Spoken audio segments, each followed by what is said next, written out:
भाजपा किस हद तक गिर सकती है और किस हद तक इस देश के गृह मंत्री अमित शाह झूठ बोलकर बरगलाने वाली बातें कर सकते हैं, इसका एक और तथ्य सामने आ चुका है। कुछ भी बोलने से पहले मैं ये जरूर बताना चाहती हूं कि कांग्रेस पार्टी गुपकार अलायंस, जिसका की नाम people's association for Gupkar declaration है, उसका हिस्सा नहीं है। हम लोकल लेवल पर साथ मिलकर चुनाव जरूर लड़ रहे हैं। हमारा मानना है कि भारत के लोकतंत्र का यदि कोई हिस्सा बनना चाहता है तो इसका स्वागत किया जाना चाहिए। ये चुनाव आयोग चुनाव कराएगा, इसका स्वागत किया जाना चाहिए, पहली बात। दूसरी बात, आज अमित शाह देशद्रोही बुला रहे हैं पीडीपी को और बाकी जम्मू कश्मीर के नेताओं को। क्या वो देशद्रोही थे जब आपने उनके साथ मिलकर सरकार बनाई थी? ये हमारा पहला सवाल है।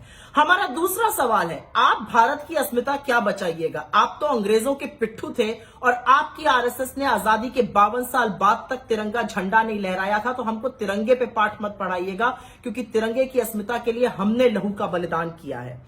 आपसे आज मैं पूछना चाहती हूं कि आईएसआई को देश में आने की पठानकोट अनुमति कैसे और किसने दी और क्यों दी?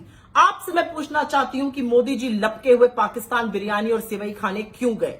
आपसे मैं पूछना चाहती हूं कि भाजपा की सरकार ने मसूद अजहर को रिहा किया था, उसके साथ तमाम आतंकवादियों को जिन्होंने 26/11 को अंजाम दिया, क्यों रिहा किया था? आपसे मैं पूछना चाहती हूं कि दाऊद इब्राहिम की बीवी पाकिस्तान से 2016 में बेधड़क भारत आती है, घूमकर चली जाती है, इसकी अनुमति किसने दी?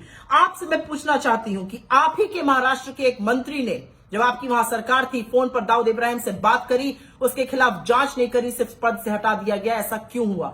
आपसे मैं पूछती हूं कि जब आपकी जम्मू कश्मीर में पीडीपी के साथ सरकार थी तो मसरत आलम को अप्रैल 2015 में भारत विरोधी नारे लगाने के लिए किसने अनुमति दी?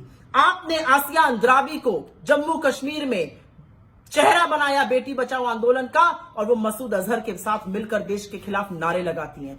तो अपनी अवसरवादी नीतियों और गंदी राजनीति को बंद करिए। आप तो वो हैं जो एक छोटी सी बच्ची के लहू पर भी राजनीति करते हैं, और हमें राष्ट्रीयता का सर्टिफिकेट मत दीजिए। राष्ट्रीयता का कुछ पाठ पढ़ने की जरूरत आपको है। धन्यवाद।